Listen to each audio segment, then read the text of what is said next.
Hey guys, welcome back to my channel Jhuma kitchen. আজ তোমাদের সাথে শেয়ার করব উপমা। তার জন্য আমি নিয়েছি পরিমাণ মতো সুজি কুচি, পেঁয়াজ কুচি, কাঁচা লঙ্কা কুচি, কারি পাতা। আর আমি কড়াই গরম করতে দিয়ে দিয়েছি। কড়াইটি গরম হয়ে এসেছে, এবার আমি সুজিটা দিয়ে দেবো। এটি আমি হালকা মতো করে ভেজে নেব।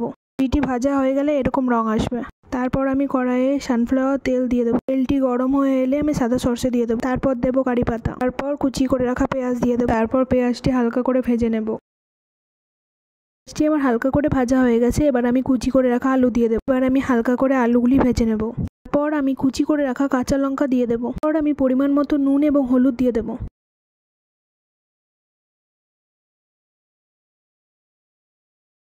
পরিমাণ মতো এই কাপে 3 কাপ আমি জল দিয়ে দেবো।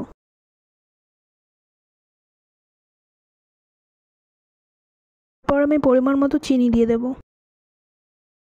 আর আমি ভেজে রাখা সুজিটা দিয়ে দেবো।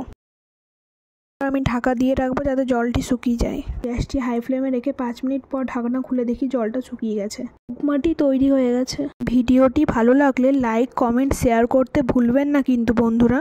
আর যারা আমার চ্যানেলে নতুন তারা আমার চ্যানেলটি সাবস্ক্রাইব করে দিন বন্ধুরা। আরও নতুন নতুন রেসিপি পেতে চাইলে বেল আইকনটি প্রেস করে দিন বন্ধুরা।